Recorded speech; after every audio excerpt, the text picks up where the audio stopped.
Olá, eu sou Cíntia de Oliveira, terapeuta holística especializada na área kármica. E hoje eu vou falar para vocês sobre uma figura polêmica, o Ashtar Sheran. Quem é ele?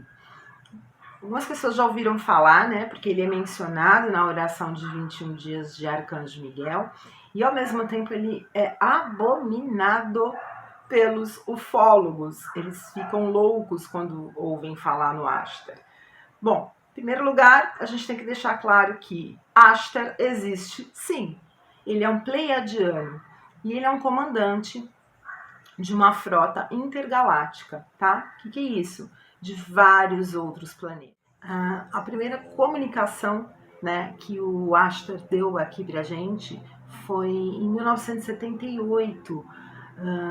Foi numa transmissão, foi a interrupção de uma transmissão de um programa de televisão nos Estados Unidos, falando sobre a posição que nós precisaríamos ter e esse em relação à guerra para a destruição do nosso planeta.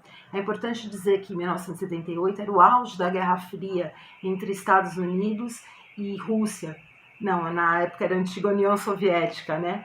E havia um temor muito grande de uma guerra nuclear. E ele deu essa canalização. Existe um relato de um brasileiro chamado Sérgio Paulo da Silva, que quando ele estava gravando uma música numa fita cassete, isso foi em 1989, né, uma música do Led Zeppelin.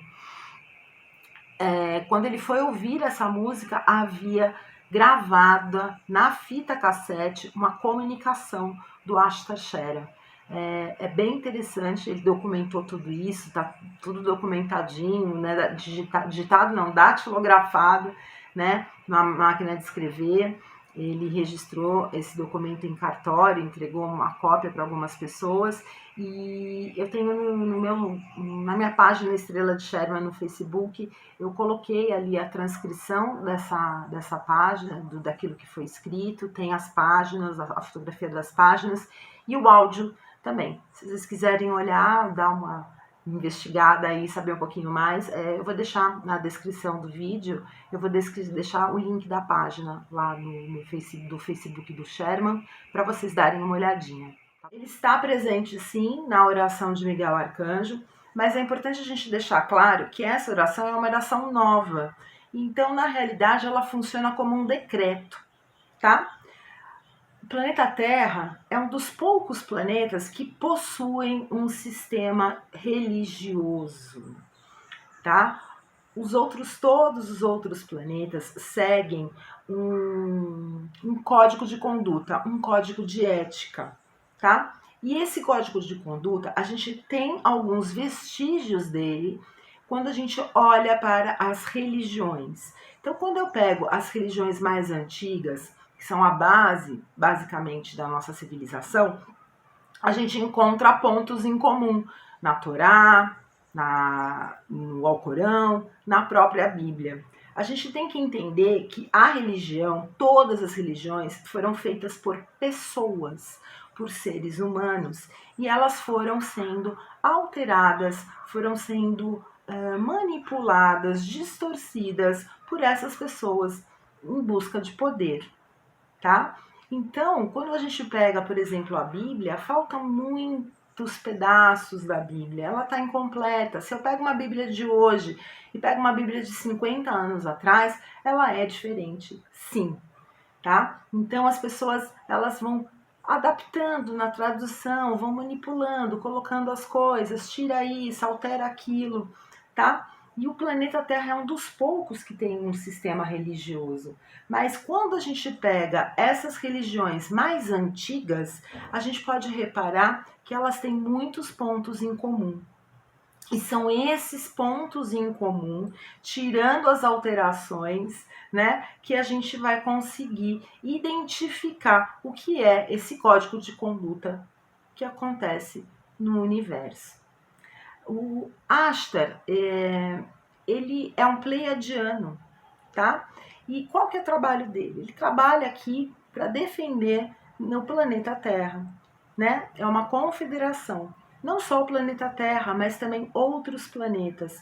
Então, é um grupo de pessoas, de seres, que são elevados espiritualmente, consciencialmente, tá? Ah, mas por que eles não aparecem pra gente? Porque a gente pensa como nós nos colocamos. Isso é uma característica do ser humano, tá? Se colocar como o maioral, se colocar como o centro de tudo. E não é assim que funciona, né? Então a gente se coloca como o topo da cadeia, e isso pode até funcionar aqui no nosso planeta, mas não é assim que funciona no restante do universo. Nós temos muito que aprender ainda. Nós temos, enquanto a gente tiver guerra, enquanto a gente não preservar a natureza, enquanto a gente não respeitar o próximo, enquanto a gente continuar se destruindo, né? Porque quando eu falo de guerra, eu não estou falando só de guerra entre países, eu estou falando de guerra dentro do nosso país, dentro da nossa casa, dentro com o nosso colega de trabalho, com o nosso semelhante. Então, o que acontece? A gente se coloca acima de tudo, enquanto na realidade a gente tem muita coisa para aprender. E dentro dessa escala evolutiva consciencial, a gente vai também tendo uma evolução física no nosso corpo físico.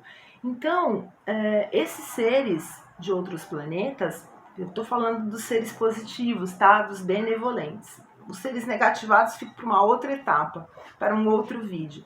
Então, esses seres que são positivados, eles têm uma consistência, digamos assim, física mais sutil, muito próxima, às vezes, do nossa alma, do nosso espírito.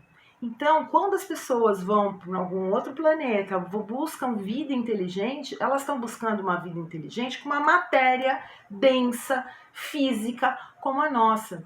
E é importante a gente deixar claro que nós, seres humanos, somos constituídos de dois corpos. Um corpo físico, denso, e um corpo sutil, que a gente chama de espírito, de alma, um corpo espiritual. E muitos desses seres, eles já ascenderam, e conforme vai ascendendo, a matéria vai ficando menos densa. Então, eles têm um corpo que se assemelha ao nosso corpo espiritual. E conforme eles forem ascendendo, eles vão se transformando em luz, luz, luz e luz. Mas vamos nos ater aí aos pleiadianos, que têm um corpo físico semelhante ao nosso corpo espiritual. Então, por isso que a gente não vê. Por isso que a gente não tem um contato direto. E a maioria dos contatos, quando ocorre, é quando a pessoa está desdobrada, através de sonhos ou meditação. Porque quando a gente está desdobrado, o nosso corpo físico continua relaxado, mas o corpo espiritual sai e aí ocorrem os contatos. Esses seres podem sim se plasmar fisicamente durante um período de tempo, durante algumas horas, por exemplo, mas só se houver de fato a necessidade. Só se for por uma causa nobre, digamos assim. E o Ashtar é o comandante desse grupo, tá? E a gente tem que entender também que nada funciona sozinho. Estão todos interligados. Existem diversas raças e existem diversas formas de evolução. Tá? Quando a gente vai estudar um pouco sobre a formação do universo, quando a gente vai estudar sobre a formação do universo no sentido espiritual, a gente consegue entender que passamos todos por um processo evolutivo. Arcanjo Miguel, Metatron e todos os arcanjos são uma outra forma de vida que atua diretamente conosco. E todos eles trabalham juntos. Jesus, Arcanjo Miguel, Arcanjo Metatron, Ashtar Sharon, porque eles não têm essa divisão. Eles têm um senso comum que ajudar a gente a sair dessa vida densa que a gente tem, a sair, a evoluir, a ascender, a nos desprender dessas energias negativadas, desses conceitos que a gente tem ainda, né? Que nos trazem dor, que nos trazem sofrimento. Então, o Ashtar, ele aparece nessa oração justamente para poder ajudar a combater os seres extraterrestres ou intraterrenos involutivos, tá? E é E essa é a missão dele, junto com todas aquelas outras pessoas, seres de diversos planetas, arcturianos, andromedanos, sirianos, enfim, de diversas outras nacionalidades, para poder ajudar na preservação e na evolução do planeta Terra. Eles atuam de forma direta, não só individualmente, mas também na estrutura do planeta, tá? Então, quando a gente vê testes nucleares, como têm sido feitos cada vez mais constantes, né, principalmente